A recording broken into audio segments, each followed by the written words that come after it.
کہ بابا کا کاروبار تھا تو وہ پیچھے سے بالکل ڈاؤن ہو گیا اور ہم لوگوں کو بہت بہت حد سے زیادہ, جس طرح میں کہوں کہ کیا ایک غربت کی ایک داستان ہوتی ہے, اس کو دہرانا صحیح نہیں ہے, لیکن بہت ہی ان کو تکلیفیں جھیلنی پڑی, یہاں تک کہ گھر میں کھانے کو بھی نہیں تھا, اور ایک گھر جو بابا جہاں پر ہماری فیملی رہتی تھی وہ بھی ہمارا نہیں رہا تھا. سو بہرحال ان سب حالات کے باوجود بابا نے کبھی بھی ریگریٹ نہیں کیا, نہ انہوں نے ریگریٹ کیا, نہ ہمیں ریگریٹ کرنا سکھایا. ونس اگین جب وہ پروگریسو کی بات ہوتی ہے تو بابا کامریڈ بھی تھے, کیونکہ وہ کامریڈ تھے سبھاش چندر بوس کی جو ان کی تنظیم تھی وہاں سے تھے, اور اس کے بعد پھر وہ کمیونسٹ پارٹی میں ایکٹیو تھے. تو مہراپور میں اب نہ صرف پیزنٹری کی بات ہوتی ہے, یہاں پر بات ہوئی کہ وہ کپاس کون چنتا ہے, خواتین اور بچے چنتے ہیں, تو ہم نے بھی وہ دیکھے ہیں. ایسے ماحول میں جب لڑکیوں کو پڑھایا نہیں جاتا, کوئی اسکول نہیں ہوتا, کوئی کالج نہیں ہوتا, تو اپنے گھر کی 15 اور 16 سال کی بیٹیاں جب نکلتی ہیں ایک اسٹرگل, ایک نعرہ لے کر کے ہمیں اپنے شہر میں کالج چاہیے, اپنے گھر میں اسکول, تو خیر تھا Baba was the first person in Mehrapur کہ جنہوں نے گرلس اسکول کی جگہ پہ بوائز اسکول میں اپنی بیٹیوں کو بھیجا. اور 8ویں جماعت میں ہماری بہنیں تھیں حمیدہ گھانگرو اور زبیدہ گھانگرو, جنہوں نے پروٹیسٹ کیا کہ ہمارے شہر میں ہمیں کالج چاہیے. یہ بھٹو کا دور تھا, اس دور میں ان کو جیل ہوئی. سوچیں ذرا 15-16 سال کی لڑکیاں ہیں اور ان کو جیل ہوتی ہے, اور بابا بڑے فخر سے کہتے ہیں کہ میری بیٹیاں بالکل صحیح راستے پہ جا رہی ہیں اور مجھے اپنی بیٹیوں پر فخر ہے. ایسے حالات میں جب لوگ یہ سمجھتے ہیں کہ ہماری بیٹی اگر کمرے کے باہر گئی ہے اور وہاں پر 2 مرد بیٹھے ہیں تو پتہ نہیں اس کے ساتھ کیا حشر ہوگا, لیکن ہماری ماں کو دیکھیں کہ وہ کہتی ہے کہ نہیں میری بیٹیاں بہادر ہیں, اور بابا کہتے تھے یہ میری بیٹیاں نہیں ہیں, بیٹا ہے. بیٹی بیٹے کا وہ فرق تو وہ ایک الگ بات ہے, لیکن یہ سوچیں کہ وہ کتنے اپنی سوچ میں ایک پروگریسو تھے. بینگ پیزنٹ وہ پروگریسو تھے, بینگ اے اسٹوڈنٹ وہ پروگریسو تھے, بینگ اے فادر وہ پروگریسو تھے. ہم نے کتنی مشکلات دیکھی, ہمارے بہن بھائیوں نے کتنی مشکلات دیکھی. ہو سکتا ہے کسی بہن بھائی کو ریگریٹ ہو اس بات پر, but I am not. I am proud of my father, اور ہم نے بابا کے زندگی پر, بابا کی اس اسٹرگل پر اور بابا کے اس نظریے پر میں ایک بات کرنا چاہوں گی. بابا اپنے آپ کو کہتے تھے قرآنی کمیونسٹ ہوں, کیونکہ کمیون سسٹم جو ہمارے ہاں رشیا سے آیا ہے وہ ایک الگ بات ہے, لیکن کمیون سسٹم ایک آئیڈیالوجی ہے اور وہ ہمارے اسلام میں بھی ہے اور وہ رشین سے ریلیٹڈ نہیں ہے. تو بابا کہتے تھے میں قرآنی کمیونسٹ ہوں. I am proud of my baba. Thank you. دل نہیں کہتا کہ کسی کو ٹوکیں, کسی کو روکیں, لیکن یہ وقت بھی عجیب چیز ہے. تو میں ابھی ہمارے پاس 20 منٹ آخر رہتے ہیں, ہمیں 4 بجے یہ بند کرنا ہے, تو میں مختصر 2 منٹ آپ لوگوں کو دوں گا کہ ایک سوال کے ساتھ کہ جہاں نا امیدی کی بات ہوئی وہاں آخری جو ہمارے جو دوست تھے انہوں نے کچھ امید کی بات کی, جدوجہد کی بات کی, تبدیلی کی بات کی, تو اور خواتین کی بات بھی جا بجا نکلی. تو میں اسی سوال پہ یہ سوال آخری سوال کروں گا, اور میں چاہوں گا کہ آپ چاروں لوگ اس کا جواب دیں کہ یہ جو ہاری عورتیں ہیں, یہ جو ماہی گیر عورتیں ہیں, یا یہ جو پروگریسو اس مومنٹ میں عورتوں کا کردار ہے یا آپ کے یہاں, تو کیا ہم کوئی تبدیلی دیکھ رہے ہیں وقت کے ساتھ کہ یہ خواتین جو ہیں جو سب سے زیادہ اپریسڈ ہیں, جس طرح آپ نے بھی کہا, تھوڑا سا مختصر بتا دیں کہ سندھ میں جب یہ کپاس کی چنائی ہوتی ہے یا گندم کی کٹائی ہوتی ہے, وہ نہ صرف خواتین ہوتی ہیں بلکہ خواتین میں بھی ہندو جو ہیں, کولی, مینگھواڑ, بھیل, جو لو کاسٹ ہیں, بالکل لو ویجز پہ جو ہے نا وہ کام کرتے ہیں. تو یہ صورتحال جو ہے in one way it's very very strange. تو آپ کوئی تبدیلی دیکھ رہے ہیں, کوئی پازیٹیو چینج دیکھ رہے ہیں آپ چاروں لوگ خواتین کے حساب سے وقت کے ساتھ, کوئی امید ہے؟ جی 2 منٹ ہیں آپ سب کے پاس. 2 منٹ ہیں, اس لیے میں پہلے تو یہ بولوں گی کہ ہم لوگوں نے جتنی بات کی, جب کمیونزم کی بات ہو یا تبدیلی کی بات ہو, تو کوئی طاقتور فورسز ہوتی ہیں جن کے خلاف آپ نے لڑنا ہوتا ہے. یہ ہوا میں نہیں ہو رہا ہوتا, یہ کوئی چیز اللہ کی طرف سے نہیں ہوتی ہے, لیکن جو آپ کے مٹیریل کنڈیشنز ہیں ان میں آج کل جو 2 طبقات ہیں وہ ایک سرمایہ دار ہے اور ایک جاگیردار ہے, پاکستان کے کانٹیکس میں کم از کم. اور تبدیلی لانا ہمارا کام ہے. تبدیلی باہر سے نہیں آ سکتی، جب تک اندر سے نہیں آئے گی باہر سے نہیں آ سکتی. اور میں سمجھتی ہوں کہ اس وقت بہت اچھے حالات ہیں ہمارے لیے. کل بھی ہماری بات ہو رہی تھی، کافی بڑی اس وقت میٹنگز چل رہی ہیں، تو ہم یہی کہہ رہے تھے کہ ان 20 سالوں میں جب سے ورلڈ ٹریڈ آرگنائزیشن بنا ہے، معاف کریں میں IBA کے ہالز میں بیٹھی ہوں، یہ سرمایہ داروں کا بہت بڑا گہوارہ ہے، لیکن جو سرمایہ دار نے اس ملک کے ساتھ کیا ہے اور جو جاگیردار نے کیا ہے اس کو تو کچلنا ہے، اس کے علاوہ چانس کوئی نہیں ہے. اور اس کے لیے ایک پوری سیاسی سوچ کی تربیت ہوئی ہے ان 20 سالوں میں، خاص کر کے جب سے WTO بنا ہے. اور اب آپ اپنے ملک کے قرض جات کو دیکھ لیں، وہ ہوا میں قرضے نہیں آئے، وہ قرضے بنائے گئے، اور اس کو کون دیتا ہے؟ ہم اپنے خون پسینے سے دیتے ہیں. سرمایہ دار نہیں دیتا، جاگیردار نہیں دیتا، ہم دیتے ہیں اپنے بچوں کی تعلیم، اپنی بچوں کی غذا مار کے. تو یہ احساس پاکستان کے مزدوروں میں اب ہے، پاکستان کے کسانوں میں یہ احساس ہے. اور میں بہت حیران ہوں کہ انسٹیٹیوٹ آف بزنس ایڈمنسٹریشن میں نے فارمیسی سے پڑھا ہوا ہے، بالکل ساتھ میں تھا، اور ہم آتے جاتے تھے اور ہمیشہ بہرحال. تو یہ بڑی بات ہے. اور یہ ایک اور تبدیلی ہے کہ وہ انسٹیٹیوشنز جو کہ سرمایہ داری کو پیدا کرتے ہیں، وہاں پہ بیٹھ کے ہم انہی طبقات کے خلاف بولنے کو تیار ہیں.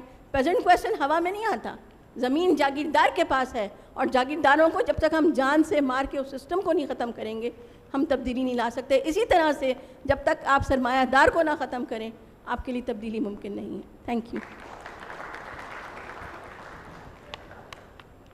بہرحال جو سرمایہ دار ایک طاقت ہے وہ تعداد میں بہت کم ہے، لیکن اس کے نسبت جو محنت کش ہیں یا پھر ان کے حمایتی ہیں یا پھر جو لوگ چاہتے ہیں کہ ایک برابری کا سسٹم ہمارے اس ملک میں ہو، وہ بہت زیادہ. مگر مسئلہ یہ ہے کہ وہ ان چند لوگوں کے سامنے کھڑے نہیں ہوتے. وہ لوگ ہمارے ایوانوں میں بھی قابض ہیں، وہ لوگ ہمارے کاروباری سسٹم میں بھی قابض ہیں، وہ لوگ ہر طرح کے ان چیزوں میں قابض ہیں. مجھے صرف ایک ہی امید ہے، اگر جب میں جس چیز کو میں سمجھتا ہوں وہ امید مجھے خواتین میں، کیونکہ اس وقت اگر میں سندھ کے خواتین کی بات کروں تو مجھے دیکھ کے بہت بڑی ایک خوشی ہوتی ہے کہ بہت زیادہ خواتین جو ایک بھی اپنے گھر سے نہیں نکلتی تھی، تو اس وقت جو ہے بہت ساری خواتین احتجاج کے طور پہ نکل آتی ہیں، اور بہت ساروں نے قربانیاں بھی دی ہیں، قتل بھی کی گئی ہیں. لیکن یہی چیز جو ہے آگے لے کے اس کو جو ہے اس نظام کو، اس سسٹم کو ختم کرے گی. دوسری بات ہے ہمارا نظام تعلیم، جس پہ ہم بیٹھے ہوئے ہیں، جو بچے یہ سن رہے ہیں، جو اس لیول پہ اوپر جا کے بات کرتے ہیں، جو وہ لیول حاصل کرتے ہیں جو انٹرنیشنل فورم پہ بھی ہماری آواز کو پہنچا سکیں. تو دوسری امید جو ہے ہمارے اس سسٹم میں ہے، جو ایک ان برابری ہے، اس کو بیلنس کرنے یا اس کو ختم کرنے میں یہ دو چیزیں جو ہے بہت مددگار ہمارے لیے ثابت ہو سکتی ہیں. بڑی مہربانی.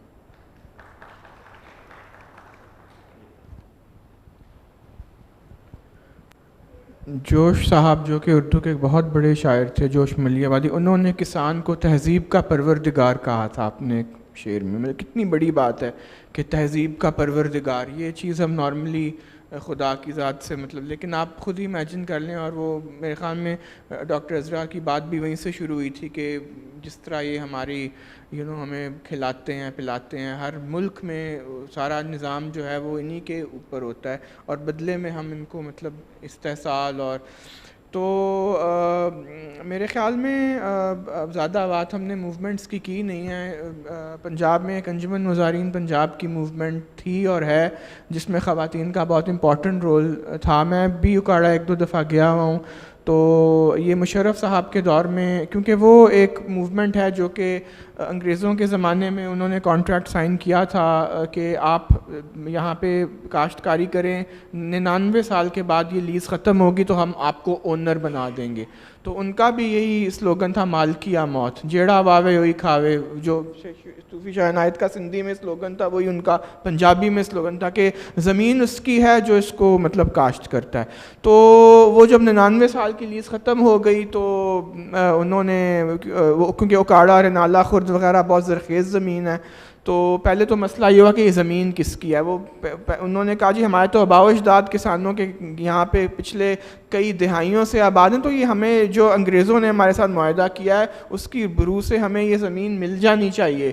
تو جب انہوں نے ڈیمانڈ کیا تو پھر ملٹری والوں نے کہا کہ یہ تو بڑی زرخیز زمین ہے، یہاں تو ڈیری فارمز ہیں. پھر ان کو یاد آیا کہ اب ہم اس پہ قبضہ کریں گے. پھر بیچ میں پنجاب حکومت بھی کود پڑی. انہوں نے کہا نہیں ٹھہریں، یہ آپ کی زمین نہیں ہے، یہ ہماری زمین ہے. کیونکہ پنجاب گورنمنٹ کے تحت، تو انہوں نے کہا کہ تم لوگ تو سائڈ پہ ہٹو. آپ کو پتہ ہے ملٹری تو یہاں پہ، انہوں نے پنجاب حکومت کو سائڈ پہ کیا. اور پھر جو مطلب 2002 سے ان لوگوں کے خلاف انہوں نے مطلب ان پہ جھوٹے کیسز انہوں نے کیے. یہ لوگ مسلمان اور کرسچن دونوں کمیونٹیز تھے اور یہ ایک جان ہو کے فائٹ کرتے، کیونکہ زمین تو ایک سیکولر چیز ہے نا، مطلب اس کا تو کسی مذہب سے تو کوئی تعلق نہیں ہے. زمین زمین ہے، وہ ہر ایک کو دیتی ہے، ہندو، مسلمان، سکھ. تو انہوں نے جو ہے ان کو مذہبی طور پہ بھی ڈیوائڈ کر دیا. یہ لوگ مسجد مندر دونوں میں اپنی میٹنگز کرتے تھے یہ کسان.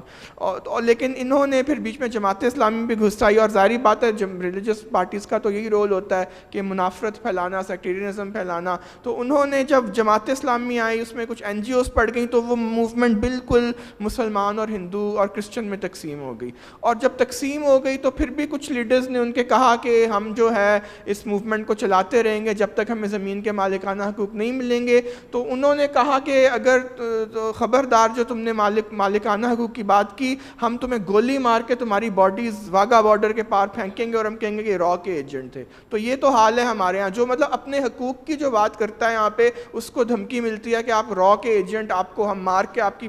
تو وہ ابھی بھی ان کے جھوٹے کیسز ان کے لیڈرز پہ، یونس اقبال پہ، اس میں عورتوں کا بہت بڑا کردار ہے. جو بات میں اصل میں کرنا چاہتا ہوں، مشرف صاحب کے دور میں جس طرح انہوں نے حشت نگر میں جو ایک بہت پیزنٹ اپرائزنگ تھی اس وہاں پہ، اور اکاڑا میں انہوں نے رینجرز کو جبرن کوشش کی تھی کہ جا کے زمینوں پہ قبضہ کر لیں. تو وہاں پہ عورتوں کی ایک تھاپا بریگیڈ بنی ہوئی ہے. وہ تھاپے نہیں ہوتے جو کپڑے دھوبی مارتا ہے زمین پہ، وہ تھاپوں کی مدد سے انہوں نے ان کو پٹائی کی تھی ان رینجرز کی، اور ان کو انہوں نے اس ایریا سے باہر نکال دیا تھا. تو کہنے، اور کوئی 1000 کے قریب عورتیں جو ہیں، عیسائی اور مسلمان دونوں، وہ اس موومنٹ کا حصہ ہیں. تو عورتوں کا رول اس موومنٹ میں بہت ہے. اور یہ موومنٹ جو ہے میرے خیال میں ہمارے لوگ شاید اس سے بے خبر ہیں. پوری دنیا سے، ایون اسپین سے بھی ٹیمز آ کے انہوں نے اس موومنٹ کو کور کیا ہے. پنجاب میں 1947 کے بعد اس سے بڑی کوئی موومنٹ نہیں آئی جو اینٹی فیوڈل ہو. اسی طرح میرے خیال میں کل آپ نے شاید خبر پڑھی ہوگی ہیر سوہو کے بارے میں. وہ جو ہے اپنے جو ہے جو قبیلے کی پہلی خاتون سردار وہ اب بنے گی. اب مجھے نہیں پتا یہ کوئی ایڈوانس ہے کہ نہیں، لیکن میرے خیال میں اس سسٹم میں جو عورت اور مرد میں کوئی تفریق نہیں کرتا، اور جہاں پہ عورتوں کو جو ہے ایک مطلب ایک جسم اور ایک چیز کی طرح اس کو سمجھا جاتا ہے کہ بیل گاڑی کی طرح اس کا جو ہے، تو وہاں پہ یہ ہونا کہ ایک پدر سرانہ معاشرے میں کسی سردار، کسی عورت کا سردار بننا جو ہے، یہ بھی بذات خود ایک میرے خیال میں تبدیلی ہے. اس کا نام ہیر سوہو ہے، اور وہ کل سے یہ وائرل خبر ہوئی ہے کہ جی عورت جو ہے وہ اپنے قبیلے کی سردار. یہ کبھی پاکستان میں، ہم اتنے ماڈرن ہو گئے ہیں لیکن یہ کبھی بھی نہیں ہوا 21ویں صدی میں. تو یہ ایک معجزہ ہی ہے میرے خیال میں. اس کو بھی میرے خیال میں ایک ایڈوانس ہی مطلب کہنا چاہیے. تو میرے خیال میں چاہے وہ عورت مارچ ہو یا وہ کسان عورتیں ہوں، عورتوں کا فیوچر جو ہے وہ برائٹ ہے. ایک ہمارے بہت بڑے ادیب تھے انتظار حسین، جو کہ بالکل کامونسٹ نہیں تھے، بہت رجت پسند تھے. انہوں نے جاتے جاتے ایک پریڈکشن کی تھی کہ اس ملک میں 2 قوتیں جو ہیں وہ بہت بڑھ رہی ہیں، ایک ملاؤں کی اور ایک عورتوں کی. اور عمر خان انہوں نے صحیح کہا تھا. Thank you. جی تبدیلی کے لیے تو بہت ساری چیزیں ہیں، کیونکہ ہمارا موضوع جو ہے وہ پیزنٹری پہ ہے، پیزنٹس پہ ہے، تو میں پیزنٹس کے حوالے سے کچھ تبدیلی کی بات کروں گی.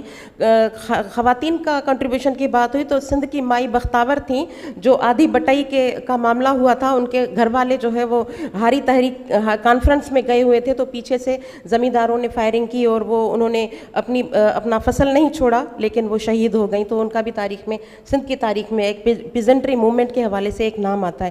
تبدیلی کی بہت ساری باتیں ہیں، لیکن میں بات کروں گی کہ ہاریوں کو کیا تبدیلی چاہیے. ہمارے ہاریوں کو جو ہے وہ 1950 میں جو ٹیننسی ایکٹ ہوا تھا اس میں ایک بات تھی کہ جو چھیڑ بیگار ہے، یعنی فری آف کاسٹ جو بیگار لی جاتی ہے، فری آف کاسٹ جو ان سے لیبر لی جاتی ہے، تو ٹیننسی ایکٹ میں یہ تھا کہ ان کو ایز پر لیبر لاز ان کو اتنی اجرت دی جائے گی جو ایک مزدور کو دی جاتی ہے. تو یہ چلتا تو آ رہا تھا، ان پیپرز تھا، لیکن پریکٹیکلی اس پہ اتنا عمل نہیں ہو رہا تھا. لیکن 2013 میں پیپلز پارٹی کی گورنمنٹ کے دوران اس کے بہت غلط کام ہوا. یہ ہوا کہ یہ تھا کہ وہ غیر قانونی ہے، چھیڑ بیگار غیر قانونی ہے، تو وہ غیر قانونی کا لفظ ہٹایا گیا. تو میرا خیال ہے کہ ابھی یہ بات تبدیل ہونی چاہیے اور یہ جو بیگار پہ کام کرنا ہے یہ سسٹم ختم ہونا چاہیے. ایک تو یہ. دوسرا، ہاری یہ چاہتا ہے کہ اس کا اپنا گھر ہو اور وہ گورنمنٹ کی طرف سے ہو، کیونکہ ہاری اگر زمیندار کے گھر میں کام کرتا ہے تو وہ زمیندار کا باندی بن کے کام کرتا ہے، وہ زمیندار کا غلام بن کے کرتا ہے. اور جس ہاری کا اپنا گھر ہوتا ہے، چاہے وہ زمیندار کی زمین پہ کام کر رہا ہو، لیکن وہ کچھ بہتر ہوتا ہے باقی ہاریوں کی نسبت میں. دوسری بات یہ ہے کہ آج کل ہر جگہ پر ایک گاڑی آپ لیتے ہیں یا کوئی بھی آپ چیز لیتے ہیں تو اس کی انشورنس کرواتے ہیں. تو آج کا ہاری یہ چاہتا ہے کہ اس کی لائف انشورنس گورنمنٹ کی طرف سے ہونی چاہیے، اور اس کا جو فصل ہے، کیونکہ فصل تباہ کی جاتی ہے مختلف دشمنی میں، یا سیلاب آ گیا یا کوئی اور ڈیزاسٹر ہو گیا، تو وہ ہاری یہ چاہتا ہے کہ میرے فصل کی انشورنس ہونی چاہیے. یہ چیزیں ہیں. تو میرا خیال ہے کہ یہ تبدیلی یہ ہونی چاہیے. اگر ہم as far we are talking about the peasants, تو پیزنٹس کے حوالے سے یہ چیزیں ہم آواز اٹھائیں اور ان کے لیے کچھ اگر کرنا چاہتے ہیں تو ہم اس پلیٹ فارم پہ، کیونکہ IBA بہت بڑا ادارہ ہے اور یہاں پر نو ڈاؤٹ آپ سب لوگوں کا بہت شکریہ کہ آپ نے اس موضوع پر یہ ٹاک رکھی ہے، اور میرا خیال ہے کہ یہ بہت بڑا چینج ہے اور یہ ہونا چاہیے. ایک اور بات تھی کہ فصل کی جو مساوی ایکول جو بٹائی والی بات ہوتی ہے وہ ان پریکٹیکل نہیں ہوتی، تو اس کو بھی میک شور کروایا جائے. دوسری بات یہ ہے کہ آج کل جو کاشتکاری ہوتی ہے وہ مختلف مشینوں کے ذریعے ہوتی ہے. تو بات تو یہ ہے کہ مشین کے خرچے میں آدھا زمیندار کا آدھا ہاری کا ہوگا، لیکن ایکچولی یہ نہیں ہوتا. زمیندار صرف تھریشر کا آدھا خرچہ اٹھاتا ہے، باقی بیج بونے سے لے کے فصل کی کٹائی تک پورا خرچہ جو ہے وہ ہاری اٹھاتا ہے. تو ہاری کی یہ ڈیمانڈ بھی ہے آج کے ہاری کی کہ یہ شروع سے لے کے آخر تک وہ 50-50 بیسس پہ، کیونکہ ورلڈ بینک کا یہ کہنا ہے کہ یہ کیسی شراکت گاری ہے کہ یہ کیسے دو پارٹیز ہیں کہ ایک پارٹی تو ہر سال نئے ماڈل کی گاڑی لیتی ہے اور دوسری پارٹی کے پاس پہننے کو چپل بھی نہیں ہوتی. تو میرے خیال میں یہ ایکولزم ہونا چاہیے. Thank you. تو ہمارے پاس جو ہے مختصر وقت ہے، 4 منٹ بچے ہیں سوال جواب کا، لیکن I don't want to defend IBA. Madam نے ایک بات کہی، سرمایہ داری نظام IBA. آئی ڈونٹ نو کہ آپ کے کیا تجربات تھے، لیکن یہاں پہ جو اکثر بچے بیٹھے ہوئے ہیں، کوئی ہاری کا بیٹا ہے، کوئی مزدور کا بیٹا ہے، اور یہاں پہ جو فیکلٹی بھی ہیں وہ ایسے ہی ہیں. تو آئی ڈونٹ نو کہ ماضی میں کیا ہوا تھا، لیکن یہ پبلک انسٹیٹیوٹ ہے. اور جیسے ہمارے ڈائریکٹر نے بھی آج کہا، جب یہ پروگرام شروع ہوا تو اس کا ٹاپک یہی ہے، ڈیولپمنٹ ڈسکورس اینڈ کرٹیکس. تو ہماری یہ جو IBA کی اب ایٹ لیسٹ سوشل سائنس کے جو لوگ ہیں وہ کسی لحاظ سے بھی کسی بھی سرمایہ دارانہ سسٹم کے اعلی کار نہیں ہیں، البتہ وہ تبدیلی کے خواہاں ہیں، اور یہی ہمارا مقصد ہوتا ہے جب ہم بچوں کو پڑھاتے بھی ہیں. یہ میں ڈیفینڈ نہیں کرتا، بٹ کیونکہ پورے پاکستان سے لوگ آئے ہیں تو یہ میں سمجھتا ہوں کہ یہ میرا فرض ہے کہ میں ایکسپلینیشن دے دوں. ہمارے پاس مختصر سوالوں کے جواب کا مختصر ٹائم ہے، تو دوست مائک دے دیں دوستوں کو. جی یہاں پر موجود ہے. جی. السلام علیکم.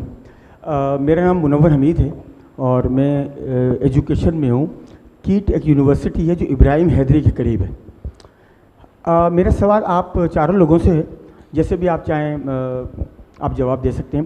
دیکھیے، جب کوئی بچہ جو کہ ابراہیم حیدری میں رہتا ہو اور اس کا تعلق فشنگ سے ہو یا وہ اس گھرانے سے تعلق رکھتا ہو جہاں پہ ہاری لوگ ہیں، جب وہ آئی بی اے میں آ کے پڑھتا ہے، جب وہ پی ایف کیٹ میں پڑھتا ہے، جب وہ اقرا میں پڑھتا ہے، جب وہ کسی یونیورسٹی میں پڑھتا ہے، تو وہ اس یونیورسٹی کا حصہ بنتا ہے. اور اس کے بعد جب وہ پریکٹیکل لائف میں آتا ہے تو وہ اپنی زندگی کے دوڑ بھاگ سنبھالنے میں لگ جاتا ہے. کیا آپ لوگوں نے کوئی ایسا انسٹیٹیوشن فارم کرنے کی کوشش کی جو کہ کوئی اکیڈمک انسٹیٹیوشن ہو، جو بچے آپ کی بیک گراؤنڈ سے تعلق رکھتے ہیں، آپ کے پروفیشن سے تعلق رکھتے ہیں، وہ اس اسپیسیفک ادارے کو اسٹیبلش کریں ایز این ایجوکیشنل انسٹیٹیوشن؟ وہاں پر ان کورسز کو بھی پڑھایا جائے جو کہ ریلیٹڈ پریکٹیکلی آپ لوگ جانتے ہیں، اور اس طرح سے وہ بچے سپورٹ کریں اپنے ان کازز کو جو کہ ہم لوگ اس طرح سے نہیں کر پاتے. تو اس میں آپ کا کیا، آپ کا مہربانی، آپ لوگوں نے کیا؟ 2-3 سوال لے لیتے ہیں اور پھر جو ہے نا جی اسٹوڈنٹس جو ہیں اسٹوڈنٹ سے لے لیں. اسٹوڈنٹ سے، ہاں پیچھے جی سر، آئی ایم فرام شہید بینظیر بھٹو یونیورسٹی. میرا کوشچن میم سے ہے کہ آپ نے بات کی کہ گنے کی پروڈکشن بہت زیادہ ہو رہی ہے، تو میں ابھی اس سیمسٹر میں انڈر گریجویشن ہوں، تو ہم سبجیکٹ پڑھ رہے ہیں رورل ڈیولپمنٹ. تو اس میں ہم ایک چیز پر کرٹیسائز کر رہے تھے کہ جی پاکستان میں پانی کی کمی بھی ہے، اور گنے کی پروڈکشن میں دوسری فصلوں کے متبادل جو ہے پانی بھی بہت زیادہ یوز ہوتا ہے، اور ہم پروڈکشن بھی بہت زیادہ کر رہے ہیں، گنے کی اور پروڈکشن ہو رہی ہے. ایک سائڈ تو ہمیں اکنامیکلی پازیٹیو نظر آ رہی ہے کہ بھئی پروڈکشن زیادہ ہوگی تو ہم باہر ایکسپورٹ کریں گے تو ہمارے ریزروز بڑھیں گے، بٹ دوسری طرف ہمارے پاس پانی کم ہو رہا ہے کیونکہ زیادہ پانی ہم یوٹیلائز کر رہے ہیں گنے کی پروڈکشن میں. تو کیا یہ صحیح حکمت عملی ہے؟ کیا ہم گنے کی پروڈکشن کو اسی طرح کنٹینیو رکھیں؟ تھینک یو، بڑی مہربانی آپ کی. جی تیسرا سوال. جی ہلو، السلام علیکم. میرا نام ایاز نظامانی، میں ایم ایس ڈیولپمنٹ اسٹڈیز کا اسٹوڈنٹ ہوں. میرا نام کوشچن ڈاکٹر عزرا سے ہے. میں مختصر کیجیے گا. جی میں جاننا چاہ رہا ہوں کہ یہاں پہ جو لائیو اسٹاک یا فارمرس کی جو ہم بات کر رہے ہیں، they are very much connected with the political system. 65% یا 65% جو بھی ہیں وہ بیسیکلی صرف ان کے پاس زمین نہیں ہے بلکہ وہ ان کے ووٹس بھی ہیں. تو یہ مطلب یہ ہے کہ ہم پولیٹکس اور فارمر جو ہمارے موومنٹس ہیں ان میں کوئی کنیکشن نہیں دیکھتے. ماضی میں بھی جو بھی ہوئی ہیں، چلو ہاری کا حق ہو، لیکن ہم پولیٹیکل سسٹم کو ڈیکنسٹرکٹ کرنے کی کوشش نہیں کر رہے. Thank you. میرے خیال میں پہلا سوال جو ہے مجید صاحب سے ہے. مجید صاحب، اس کے بعد 2 سوال جو ہے عذرا صاحبہ سے ہیں. مختصراً بتا دیجیے گا تاکہ ہمارا آفیشلی ٹائم تو ختم. ہاں، ایک منٹ، ایک اور سوال. جی سر، میں لسبیلا یونیورسٹی سے ہوں. میرا یہ سوال ہے سر سے کہ کہا جاتا ہے کہ CPEC is a game changer for countries prosperity and development. As a fisherman آپ کیا کہنا چاہ رہے ہیں کہ ایک فشر مین کی لائف پہ اس کا کس طرح سے امپیکٹ پڑا ہے؟ کہ مطلب ابھی جو ٹرولنگ کی چل رہی ہیں وہاں پہ، اور باقی ساری ایشوز ہیں، کووڈ کی وجہ سے ان امپلائمنٹ آئی ہے ان کی لائف میں، تو اس کا کیا ہے؟ Thank you.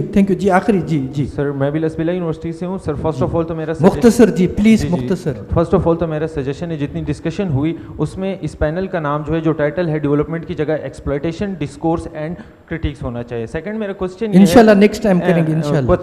کوسچن میرا یہ ہے کہ میم جو آپ نے بات کی کہ مطلب جتنے آپ نے کی فیوڈل لارڈس کی بات کی، تو فیوڈل لارڈس کو مد نظر رکھتے ہوئے پاکستان کی ہسٹری میں اگر ہم پاسٹ ڈیکیڈز میں دیکھیں تو ڈفرینٹ لینڈ ریفارمز آئے لیکن اس کا کوئی امپیکٹ نہیں پڑا. جی سوال کریں اس میں آپ کیا بسائڈز ریولیوشن آپ کے پاس اس کے علاوہ اور کون سا حل ہے؟ اینڈ سیکنڈ چیز جو کہ ملٹری جو لینڈس جیسے بلوچستان میں بلوچستان سے ہوں، وہاں پہ جتنی بھی مطلب لائک گولڈ مطلب جو ہمارے لینڈس ہیں ان کو کیپچر کیا جا رہا ہے، ان کے لیے آپ کی کیا رائے عمل ہے؟ Thank you.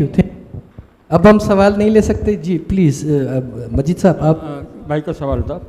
تو ہمارا جو علاقہ آج سے 20-30 سال پہلے جو تھا تو اس وقت تعلیم نہ ہونے کے برابر تھی. تو ہمارے جو چند لوگ، اس میں ایک بندہ یہاں بیٹھا بھی ہے باقی نہیں ہے، تو جب ہم اس فیلڈ میں آئے انجمن سماجی بہبود کے حوالے سے، تو ہم نے محسوس یہ کیا کہ ہمارے بچوں کو کس طرح پڑھایا جائے، خاص کر لیڈیز کو. تو پھر ہمارے دوستوں نے انجمن سماجی بہبود پلیٹ فارم سے جن بچیوں نے 2 کلاس 3 کلاس